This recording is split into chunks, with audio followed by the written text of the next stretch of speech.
and to welcome one of Williamson County's most recognizable faces and names, and that's Rick Warwick.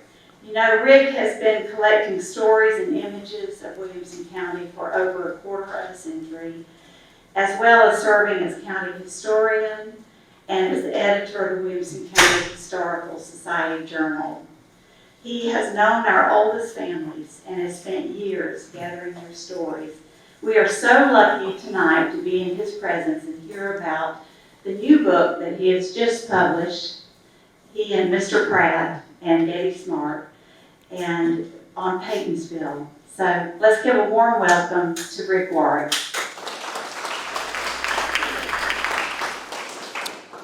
Thank you for coming tonight. Some of you all got to have 2 hours with me the other night at the Franklin Theater about another subject, which was Faces of Our Past. And tonight, I have prepared really a summary of the book that Paul Pratt, Debbie Smart, and myself put together over the last year and a half.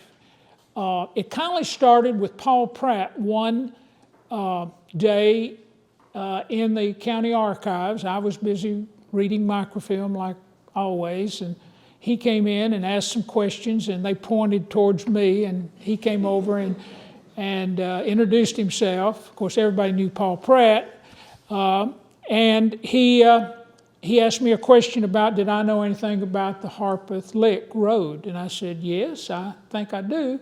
It started right there at 5th Avenue, what is now Lewisburg Pike and South Margin, and went south out to about the Tyler Berry Farm, and then hit the Peytonsville Road and went diagonally across the 13th District all the way down to the Harpeth Lick community. The only thing we have today that even bears that name is the Harpeth Lick Cumberland Presbyterian Church, which is almost at the end of Arno Road. This has been a fun project. I really did not know much about the 13th District.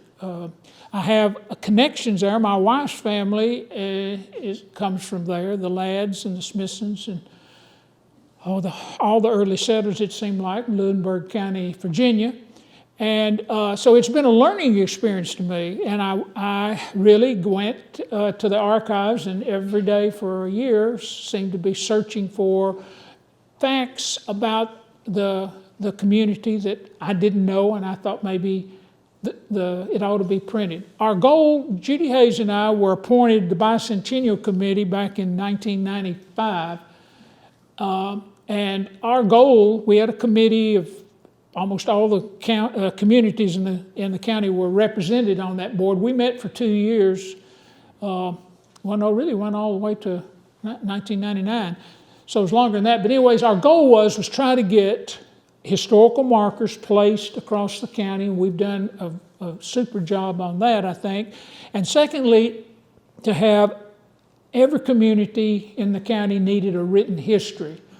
And of course, we had Flat Creek and Nolensville and Burwood. They got a jump on everybody. And then we had Leapers Fork and the 1st District that I put out, and Triune, and of course, Vance Little had worked on Brentwood and published several books there.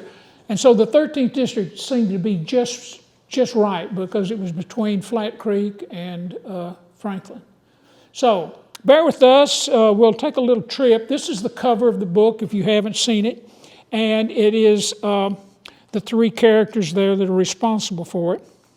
This is to give you some idea. This is the 1878 map, and it gives you some idea where the 13th District is. The other night I kept talking about the 1st District and the 2nd District and the 3rd District, and unless you've been here, you probably have no idea that the county in 1836 was divided up into civil districts rather than the militia, which had been since the county was organized in 1799. The voting districts were really the militias, and they met at whoever was the captain of the militia. They usually met at his house to take the vote, and also they would muster in and out there. So the state passed a law saying counties had to go to a civil district rather than a militia district. They pretty much stayed the same for many years. But you'll see the 13th district is in red there, I doctored with it a little bit to point out where the 13th is. And it's really, between, if you're starting at the south, between Bethesda and Millview and College Grove to, the 10th district, which is Berry Farm and that part of the county. Here we go into a close-up, and I have tried to label the area, and you can see the district's going to change. There's going to be a reason for that, I think. We'll talk about that. Here's some interesting facts that I found, I didn't know much about, but as I mentioned, that the 13th district was organized, and it really is pretty simple. At the north is the Harpeth River, so think of Millview there, right on Arno Road, and coming on around Lampkin Bridge Road, all the way down to McCroy Creek.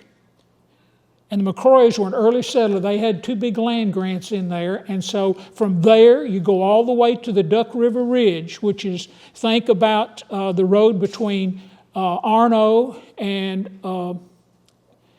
Bethesda. And that's the Duck River Ridge.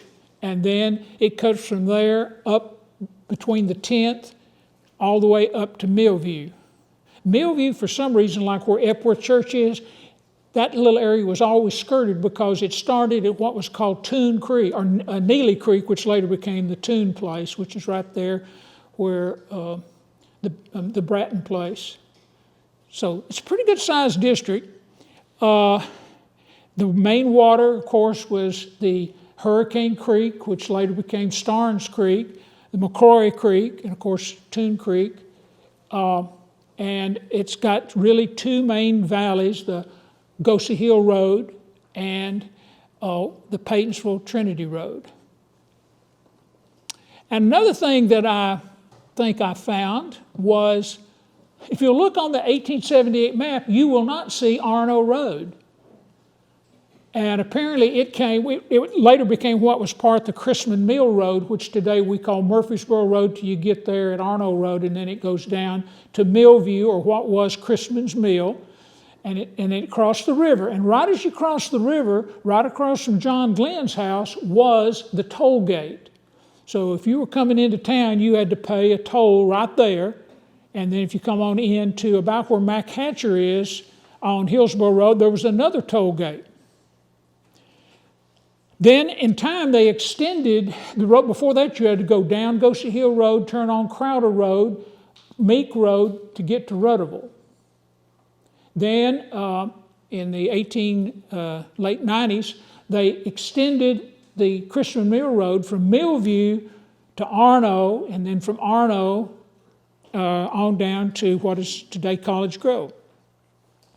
Then it went on across the Duck River Ridge, and that road, the road from Arno to Lick Creek, Harpeth Lick, was the Duck River Turnpike, because of the Duck River Ridge that runs through that area. And today, to get into the cove, if you're going down Arno Road, after you pass Arno, you'll come to the hill, you'll come up on the hill, and then you'll go down. Pulltide Hill is going to be to your right, going over to Bethesda or Cross Keys, and then you're in the cove. Then I found the 13th district starts getting whittled away. And they created the 23rd district, and they took territory from each one. And so it has been stolen there, and then the 21st district at what is now the Arrington area, and then what is down on the other side of Arno, they kept whittling away.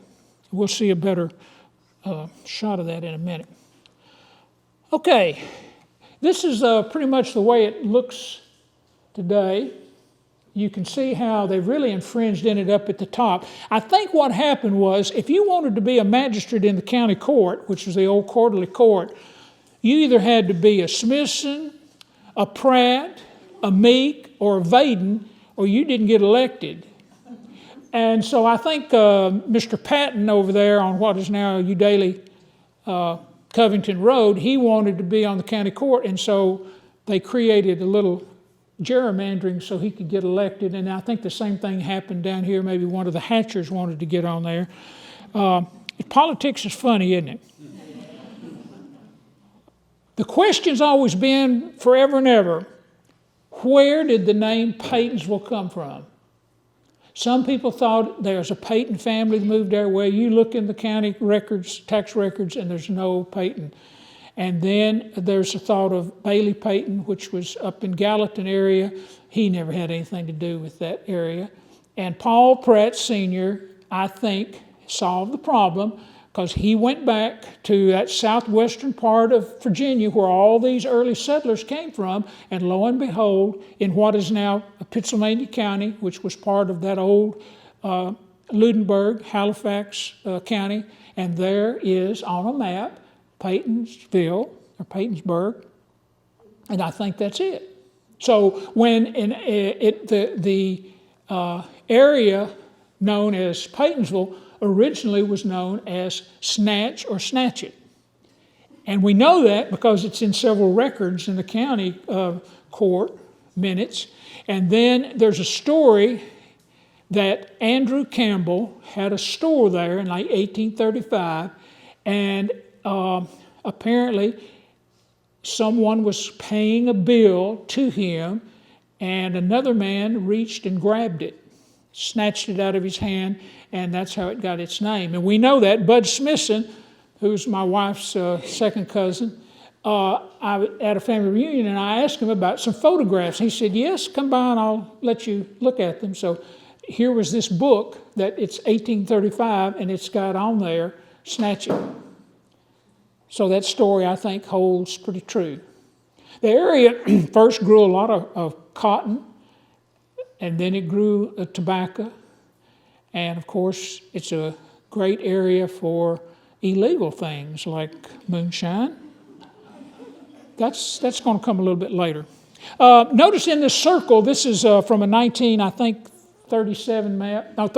map, and this is really, it hadn't changed too much.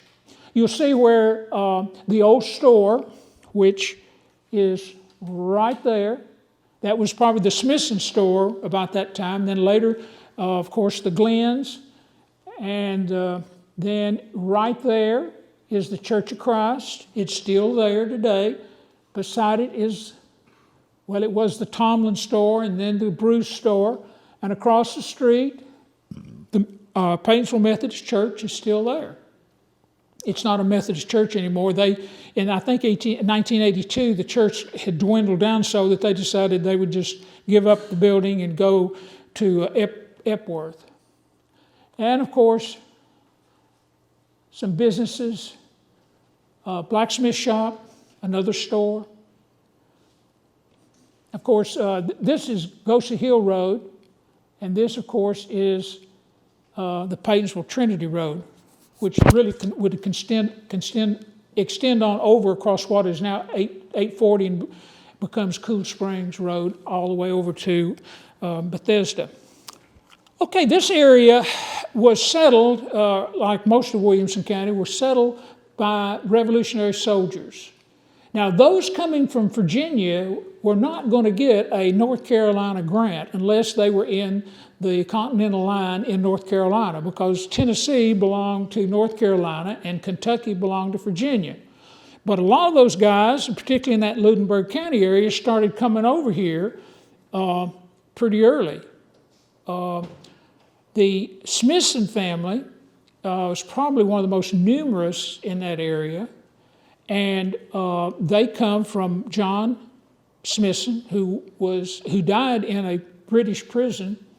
His son John died before he could come here, but his son Clement comes and settles apparently right in where Peytonsville is today. And then his mother and the 9 children are reared by her right there in that little village, Crossroads. Then there's names there that you all recognize that I think Paul has covered very well. He really is responsible for the genealogy. And some of these guys are real characters. Someone could write a book about Daniel Crenshaw. He's one of those, and he's into trouble all the time, it seems like, in legal ways. John Crafton, some of his family live on the north of the river, and the old Crafton house is still there. The Merles are down there almost at Harpeth. But they're in the 13th district. They're listed. Other people who came to that area and were Revolutionary soldiers are quite interesting too. The Beach, the Gee or G, depending on how you want to pronounce it. William Kennedy's important, and if you get the book, there's a great story about him because he was the last Revolutionary soldier, and he lived to be almost 100. And his family, one of his daughters married a Beard from out what later was down on John Beard's daughter on Lick Creek. And the Beards, like the Smithsons, were like rabbits. They produced large families, and they're pretty much populated that end of the county. John Sechrest, that's another name. That name's almost died out, I guess, in the whites, but there are a few blacks in Franklin that carry that name, and that's because they at one time came from that area. Back when I was going to say about those that came from Virginia did not get a land grant. Some people say, oh, they came to Tennessee with a land grant. No, and you can see on a map, which I'll show you, the two large land grants that were granted for that area were very large. One was like 12,000. Let's see if that's not the next. Yeah, here. You can see up here 12,000 acres, and you see how much it covers all the way down through there. And then we've got Thaxton over here. So that's not going to be much land left. There is these McCrory's right over here that's right in that edge. This line here is that old Harpeth Lick Road. And of course, Peytonsville today, Arno Road runs pretty much like this. But originally, if you were at Millview, you had to come down, go Gosa Hill Road, and hit a Crowder Road and over to Meat to get to Rutterville. Rutterville.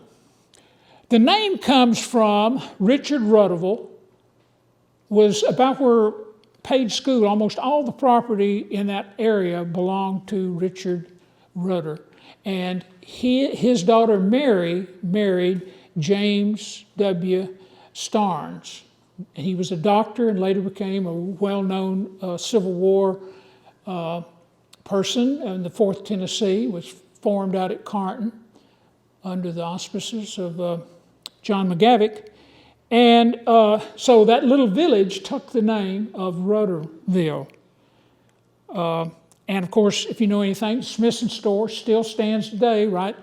Be this side of Page School, across the street from Page Middle School. And of course, the white store and mill, feed mill, are just ghosts. They're there, nothing's happening much. Meek Road runs right behind them there, going on over to Crowder Road. This had a post office at one time, as did Arno in Peytonsville. Arno, there's not any Italians in that area, but when they applied for a post office, apparently it was granted, and whoever was in the Washington department must have been Italian, so they named it after the River Arno, which is a good-sized river in Italy. And you'll see a guy in there named E.K. Smithson. He was kind of the political strongman in the Arno area. He, of course, grew up at Peytonsville, had a store right there where the present store is today, the old Glen store, and then he moved over to Arno. He had served almost 50 years on the county court. He was a landowner and he was into everything. If anything moved, he was a financial person to go to if you wanted to borrow money. And this is his store. And some of y'all remember, I think Ryan was the last occupant there, and it burned several years ago. So today, you can go right through Arno. You don't recognize, there's no school there. The only church, of course, is Wesley Chapel, and it's not right in that little crossroads area. Across the road, of course, was where Dr. Graham would have lived, and there actually had been a store, I think, on the other side of the road, but apparently that is going to be in the next district. Little Texas and Cool Springs. We know early on there's the large area of that part of the county were Primitive Baptist, and that church has been in that location. It's one of the largest cemeteries. There are 51 cemeteries that we found in the 13th district, and we've listed those. They're not up to date because I didn't have time to go read them all. So we borrowed from the volume 1, 2, and 3 of the Williamson County Historical Society burials books. So they're not up to date. There'll be everybody there probably until the 70s or so. But kind of the mayor of Little Texas. Now, Little Texas gets a bad name. And Kingfield, the kids I had at Kingfield, they can be one or two bad characters, but as a whole, they're pretty good, solid citizens. Many of them had to step outside the law to earn a living and made some bad choices in carrying guns and shooting and playing cards and gambling, made whiskey. But that land out there is not a great farmland. You may can raise a little tobacco and some cows, but you're not going to get rich on that. But you can make money growing corn and turn it into liquid. And that's what a lot of those people did. I'm a product of that in my family. My grandfather lived on a hillside in East Tennessee, and that's the way he raised 11 children, is making moonshine. So you can't blame them. But there are some good, solid people out there. They are a little contrary. Debbie Chun took me on my first tour of Little Texas, and there was a Bennett house way off in the valley, and I got out and I said, I've got to take this picture. And so I walked up the road, and an old man came out of the house and was coming my way, and Debbie hollered, said, "Oh, it's okay, he's with me." Fleming Williams tells when he first got elected in 1970, that he had a warrant to serve out in Little Texas. So he called out there and said, was it all right if he came and served the warrant? And it may be a good advice. Phil Bennett is kind of a legend out there. He's kind of, and sometimes called the mayor because he lived so long. But he was the last student that had gone to the old school at Cool Springs. And he lived to be about 104. And you can see Dr. Guffey's there, and Kirk McGee and Fuller Arnold. Anybody banked at the Williamson County Bank knew Fuller Arnold. And then this is Phil Bennett with his daughters. He's a rather young man there compared to when he supposedly played on the opera. Of course, I expect his kin there, Kirk and Sam, took him down one Saturday night probably.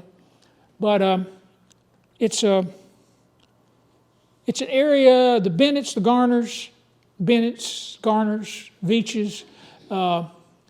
Garners, Bennetts, they pretty much populated that area. And then sometimes a girl would go off and get married and then come back, and you'd have maybe a strange name. But you look in the old Bennett Cemetery, the Tomlin Cemetery, that's all in that area. They've been there a long time, and they're going to stay there. Westwood is a community, I'm so sad to say, it is almost gone, except the church is still there, Westwood Baptist Church. Mrs. Starnes, as early as I think 1873, rented the land to them for a school and a church.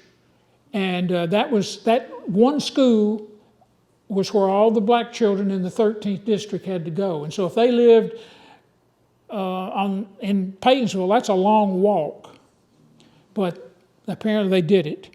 The Gentry teachers, there were two, Jim and his wife, Jimmy, they taught there for many years. And the school, in 1966, the county was trying to consolidate, and they closed those southern schools and made them go to Thompson Station to Evergreen School.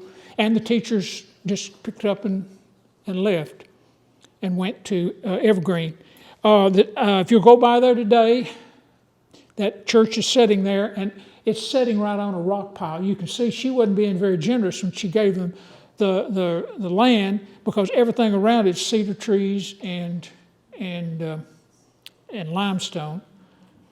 But some of the family, there's still a few black families that live in that area, but it's becoming desirable, and so a lot of developments going on that road of Trinity, Peytonsville Road. Peytonsville School.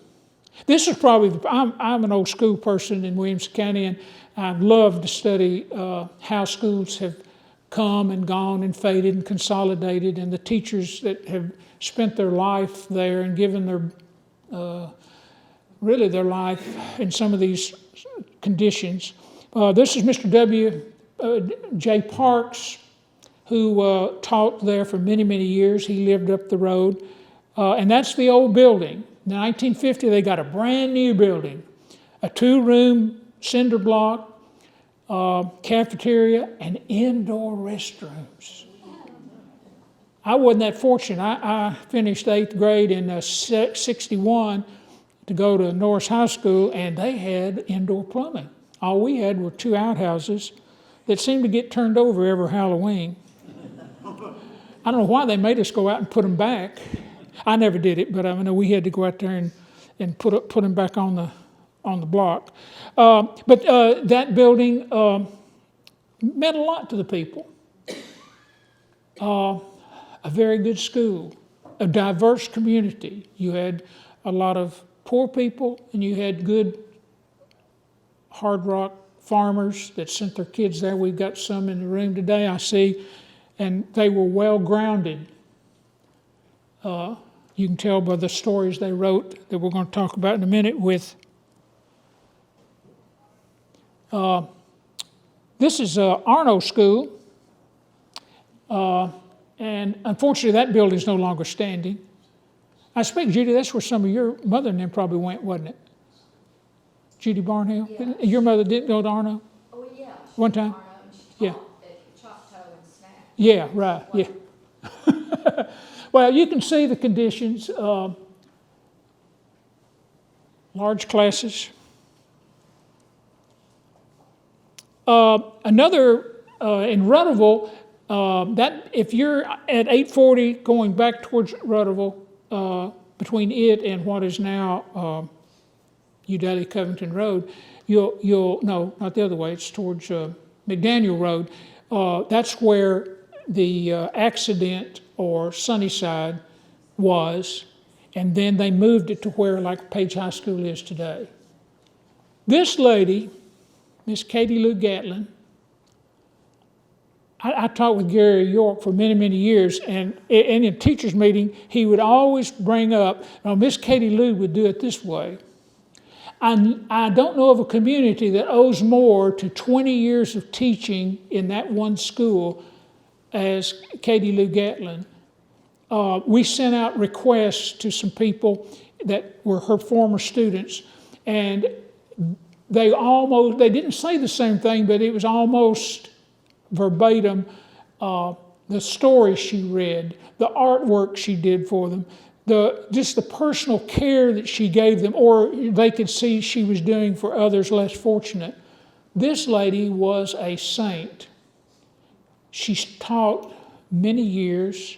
You can see up there, and her first teaching assignment, I can't find the records to prove it, but she says she started teaching it at a certain time. And there's those first 2 years, I can't figure out where she taught, but after that she was teaching almost all over the county. And she grew up at Grassland, right there about where Spencer Creek runs into Hillsborough Road in that Parham school area. But she really was a master teacher. She didn't get her BS degree until rather late in life.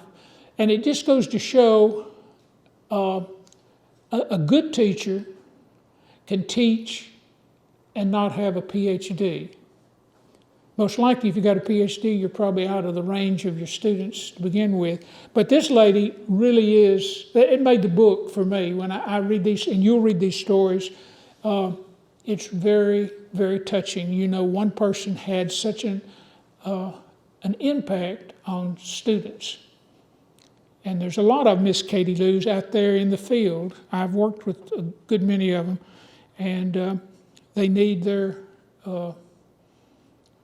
praise. Okay, this is two shots of the Primitive Baptist Church over at Cool Springs.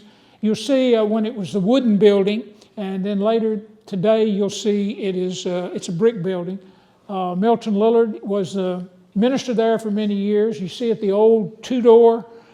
Some of those churches, when they were first built, it really was. Women went in one door and men in the other, and they actually sat separately. Husband and wives did not sit together. That has, over the years, I don't think a church today I know of that holds that. See, the new church has a one door. Like most of the Primitive Baptist churches there, I think, are dwindling. They're not, you see how numerous are there now. Well, the old timers die and the kids decide they'd rather go to a more progressive church. In Peytonsville, right in the town of Peytonsville, there in the crossroads there, you'll see two churches. The Methodist Church, 1857 to about 1982, and then the Church of Christ are in this building from 1885 to 1951. And then in 51, they go to a brand new church with a nice parking lot. You remember in that other place, if you're there, you imagine where did the people park their cars or their horses or wagons, because it's right there on the side of the road. And then, of course, the Baptist is a third church. They got started in the 50s, and now they're in a nice building right there on Peytonsville, Harpeth Road, and a very thriving congregation. Can you believe this? All the Calvinists and Wesleyans out there, and there is an Orthodox church in the neighborhood. This is on the road, on Peytonsville Road, right before you get into the village.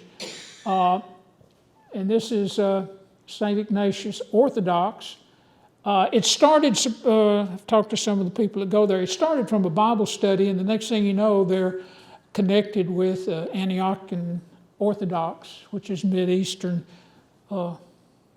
So this is the old Vaden Cemetery, and this church sits in the Vale, and of course they raise blueberries. I think maybe people have been out there to pick blueberries, but it's an idyllic setting for a church. Arno, of course, has on Arno Road, right there in the Arno community, is the Wesley Chapel and Methodist Church. And it originally started over on the Owen Hill Road, which is really the old road before Arno was built. You went through Owen Hill Road and ended up over to Allisona. And then in the Four Billies, that's kind of a clever catchphrase, but they're the ones that got the church started. And then it moved over to Arno Road.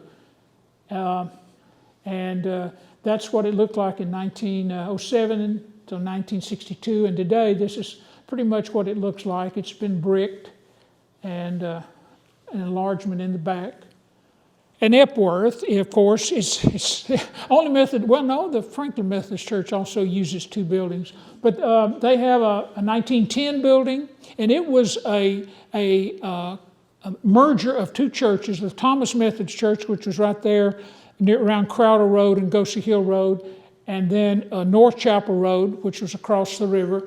And in 1910, they decided they would join forces, and they built Epworth, which is, I think, a beautiful kind of an English Gothic church.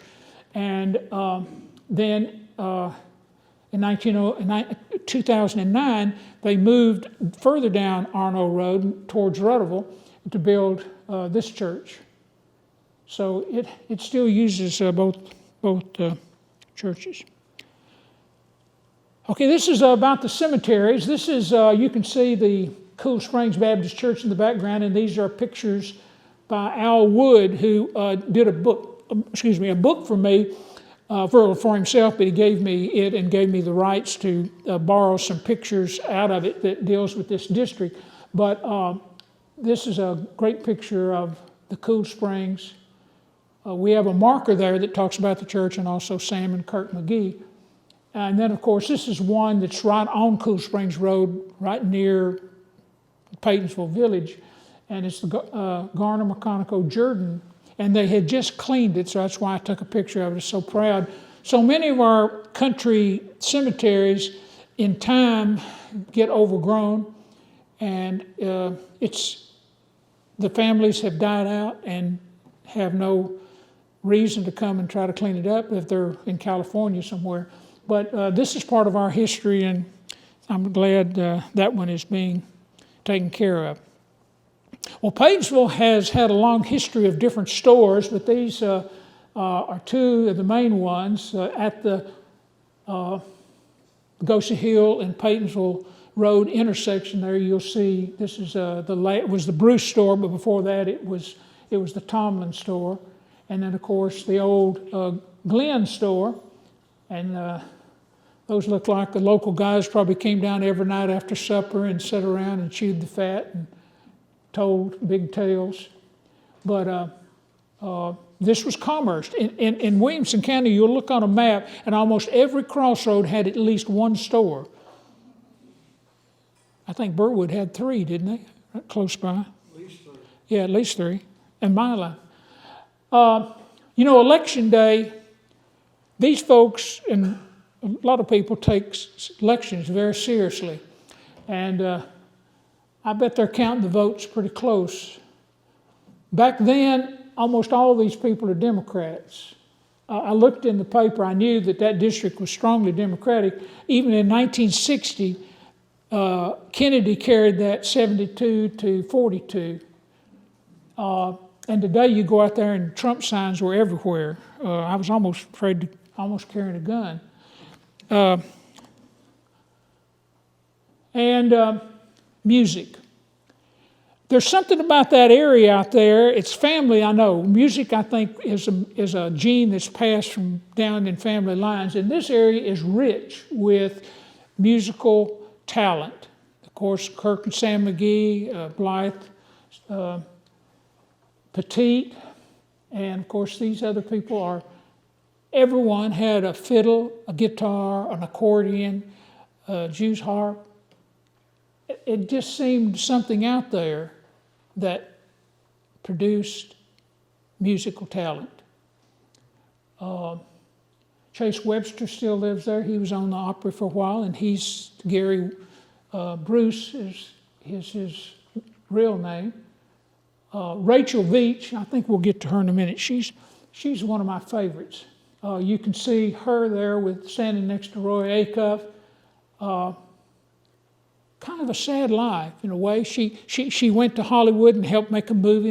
I've seen the movie that parts of it that show her performing, but she wanted to come home and she didn't want to travel, and she ended up, she was working at the hospital when she died, changing beds.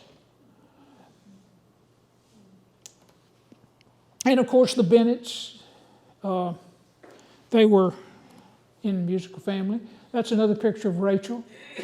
And Sam and Kirk McGee. And Goldie Harrison, which is, I think, my wife's great-great-uncle.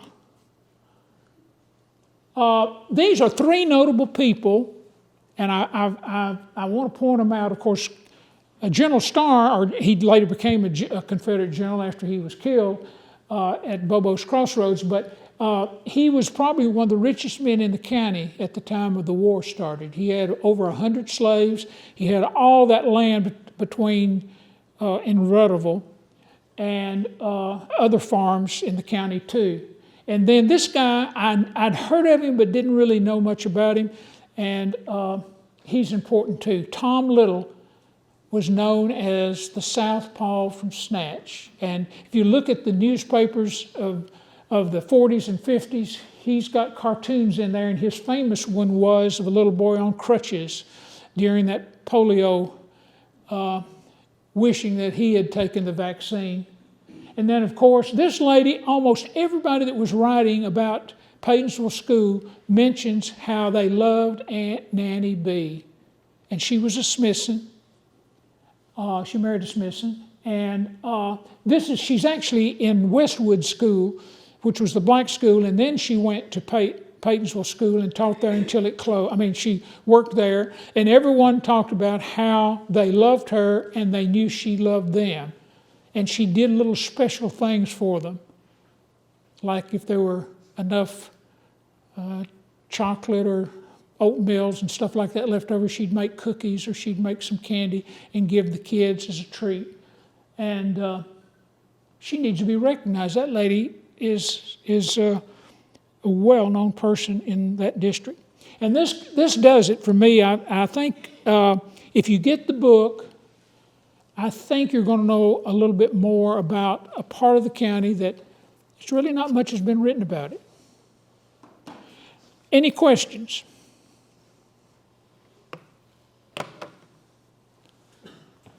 Well, that's great. No questions? I want you to meet Paul Pratt. Would you stand up? This is Paul Pratt Sr., and he's the man responsible for getting this done. And I want you to give him a hand. And Debbie Smart, Debbie back here. Debbie, she did the layout and she did the typing for Paul, and I think did a beautiful job. This book, I think, is put together as well. It's easy to read. I only found one mistake so far, but I'm sure there's others there, and it was one that a name was left, the last name was left off, but you probably won't know that. So if there's no questions, we're going to let Paul come up, and if you, yes, back. Rick, I have a question about the roads. When you see a hyphenated road, and you do so often in that district and others, is that just a combination of two? It could be two roads or maybe two people lived on the road and they didn't, maybe it was called one and then later somebody else moved there and they added that happens across the county. But and like now, the Peytonsville Trinity Road means that it goes from Peytonsville up through, crosses the river, crosses 96 and ends up over at Trinity. So yeah, that's why you'll see Harpeth, which is over on Lewisburg Pike, and it comes all the way across through Peytonsville, goes to Arno, and then goes on to College Grove. So yeah, it's usually dashes.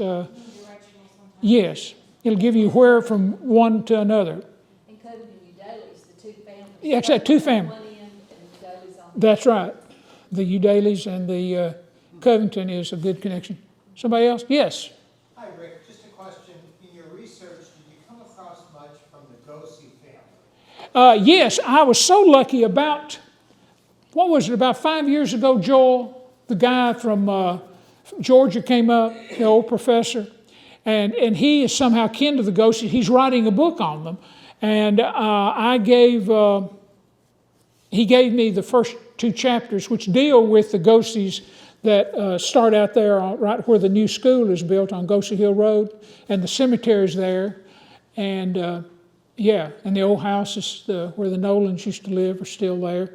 That's an interesting name. It's spelled. I think it's got a French connection, or maybe Huguenot.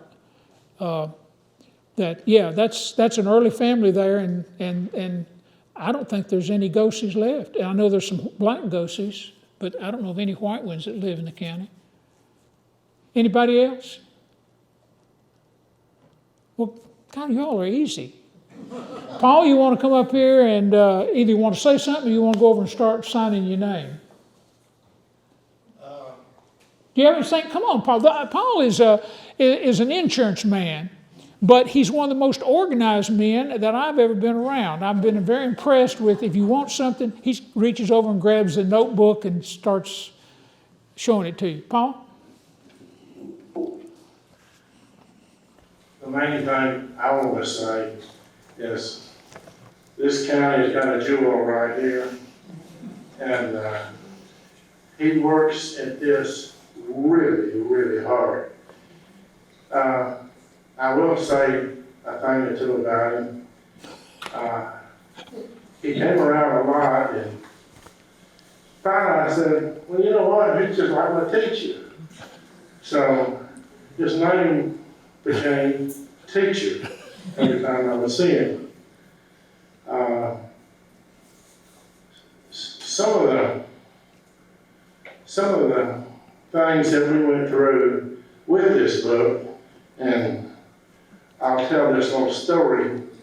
He didn't tell you the part when I was down at the archives, and I looked over, and I saw this guy digging, going through pictures and things, and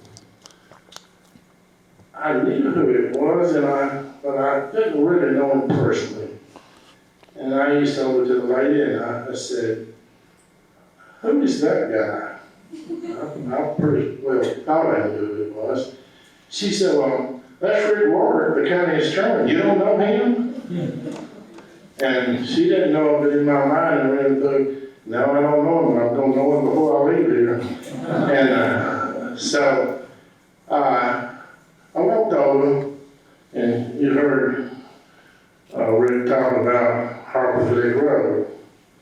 And I was home on this Harperville Road.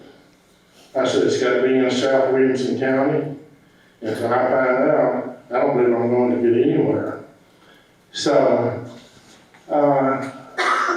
finally, he was still working a little bit. And I said, do you know anything about Harperville Road? He stopped what he was doing, looked up, and said, yeah, that is now Peytonsville Road. And since we were writing a book on paper, I said, guess what, this might happen. And so he gave me a lot of assistance, and Debbie Smart, who did wonderful work on the book.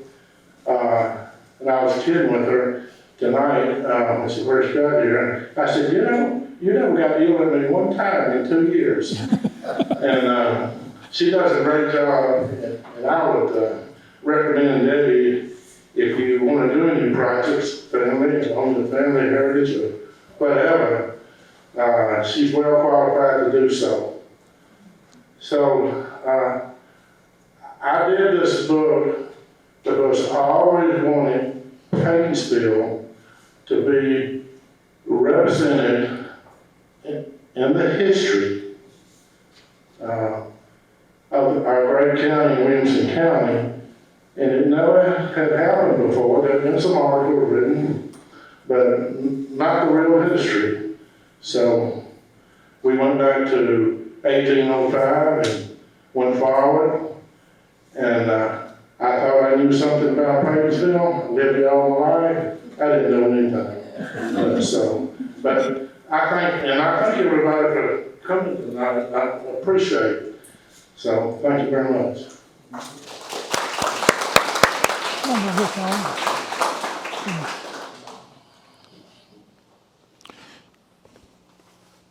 Okay, if no more questions, we'll turn on the lights and get out the music and start dancing, I guess.